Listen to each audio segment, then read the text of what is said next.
जय गुरुदेव, जय माता जी, जय गायत्री माता। आगे गुरु गीता में वर्णित है, शंकर रूप सद्गुरु को बारंबार नमन। गुरु गीता अध्यात्म विद्या का परम गोपनीय शास्त्र है। हाँ, इसे समझने के लिए गहरी तत्व दृष्टि होनी चाहिए।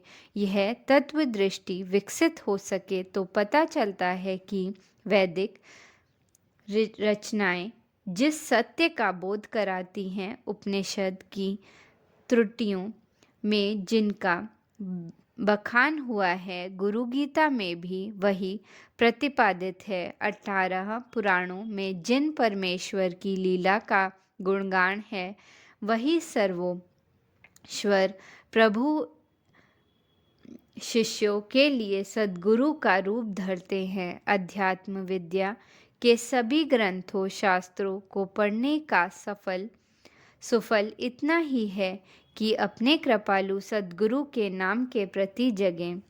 यानी कि समस्त शास्त्रों को पढ़ने का फल यह है कि उस पर चिंतन मनन निधिध्यासन हो, और इस निधिध्यासन का फल है कि साधक को तत्व दृष्टि मिले, उसे ज्ञान हो, तथा ज्ञान का महाफल है उसे सद्गुरु के नाम की महिमा का बोध हो, उसके नाम के प्रति जगे, उन्हें नमन का बोध जगे। यही संत और पुराण कहते हैं। ऊपर के मंत्रों में गुरु भक्त शिष्यों को इसकी अनुभूति कराने की चेष्टा की गई है।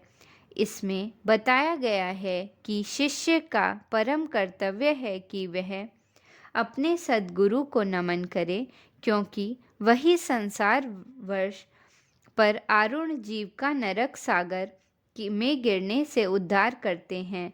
नमन उन श्री गुरु को जो अपने शिष्य के लिए ब्रह्मा विष्णु महेश्वर होने के साथ स्वयं ब्रह्म परमेश्वर हैं। शिव रूपी उन सद्गुरु को नमन करना शिष्य का परम कर्तव्य है, जो समस्त विद्याओं का उदय स्थान और संसार का आदि कारण है और संसार सागर को पार करने के लिए सेतु है। वे गुरुदेव भगवान ही अज्ञान के अंधकार से अंधे जीव को आँखों को ज्ञान जन की शालाका से खोलते हैं। गुरुवर ही अपने शिष्य के लिए पिता माता बंधु हैं और इष्ट देवता हैं। वे ही उसे संसार के सत्य का बोध कराने वाले हैं। ऐसे परम कृपालु सद्गुरु को शिष्य बार बार नमन करे और करता रहे। गुरु महिमा के साथ गुरु नमन की महिमा ही अपरिमित है। इसे गुरु गीता के अगले महामंत्र में प्रकट करते हुए भगवान भोलेनाथ पार्वती से कहते हैं, सद्गुरु नमन के इस महामंत्रों में गहन तत्व चर्चा है। गुरु तत्व, परमात्म तत्व और प्रकृति और सृष्टि तत्व अलग अलग नहीं हैं, ये सब एक ही हैं। भगवान शिव के वचन शिष्य को समझाते हैं, जिस सत्य के कारण जगत सत्य दिखाई देता है तथा जिनकी सत्ता से जगत की सत्ता प्रकाशित होती है, उनके आनंद से जगत में आनंद फैलता है। उन सच्चिदानंद रूपी सद्गुरु को नमन है, जिनके सत्य पर अवस्थित होकर यह जगत सत्य प्रतिभासित होता है और जो सूर्य की भांति सभी को प्रकाशित करते हैं, जिनके प्रेम के कारण ही पुत्र आदि सभी संबंध प्रतिकर लगते हैं, उन सद्गुरु को नमन है, जिनकी चेतना से यह संपूर्ण जगत चेतना प्रतीत होता है। हालांकि सामान्य क्रम में मानव चित्त को इनका बोध नहीं हो पाता। जगत स्वप्न, जागृत स्वप्न, सुपुष्टि आदि अवस्था को जो प्रकाशित करते हैं, उन चेतना रूपी सद्गुरु को नमन है, जिनके द्वारा ज्ञान मिलने से जगत की भेद दृष्टि समाप्त हो जाती है और वह शिव स्वरूप दिखाई देने लगता है, जिसका रूप स्वरूप एकमात्र सत्य का स्वरूप ही है, उस सद्गुरु को नमन है। जो कहता है कि मैं ब्रह्म को नहीं जानता, वह ज्ञानी है। जो कहता है मैं जानता हूँ, वह नहीं जानता।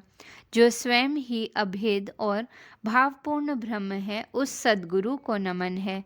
सद्गुरु नमन के इन महामंत्रों में गहरा तत्व विचार है। इनमें वेदांत का गहरा बोध है।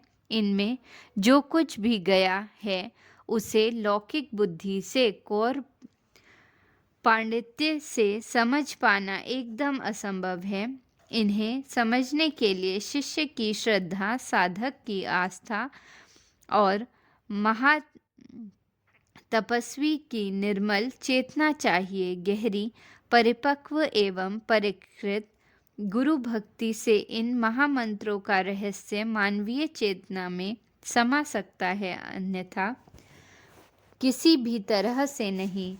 जो सर्वप्रथम इन महामंत्रों को समझने से पहले यह जान ले कि गुरुदेव केवल देह की दृष्टि से ही मनुष्य है, अन्यथा उनमें कोई मानवीय भाव नहीं है।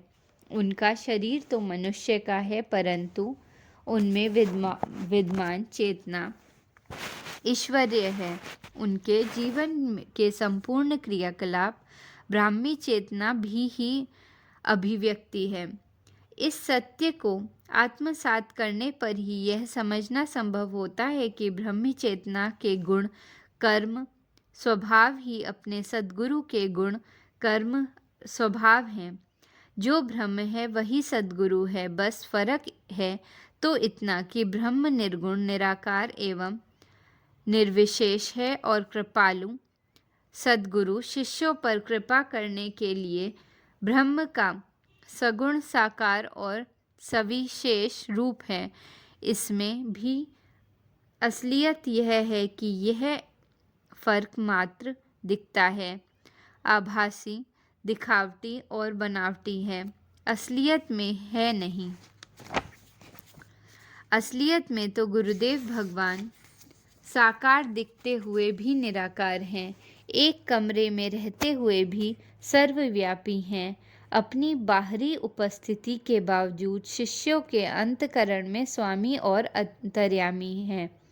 परम कृपालु सद्गुरु की देह में जिस ब्रह्म चेतना का आवास अधिष्ठान है, वही जगत का कारण है।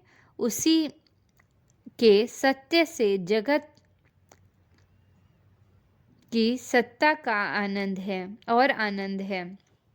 उसी से सभी तत्व और सत्य प्रकाशित हैं। वही सारे संबंधों का आधारभूत कारण है। चेतना की सभी अवस्थाएं सद्गुरु चेतना से ही चैतन्य है। गुरु ही शिव है, वही विश्वरूप है।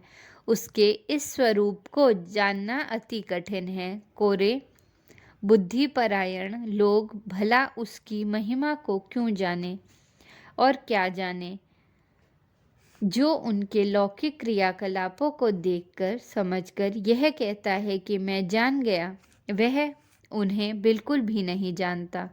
जो भक्तिपूर्ण हृदय से उन्हें समर्पित हो जाता है और यह कहता है कि हे प्रभु, मैं अज्ञानी हूँ, आपको भला क्या जानूँ, वही उसे जानने का अधिकारी होता है। वही ब्रह्म है।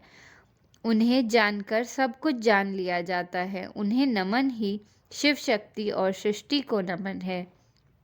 गुरु नमन के सत्य को जान लेने पर अन्य कुछ भी जानना श्रेष्ठ नहीं है। जय गुरुदेव।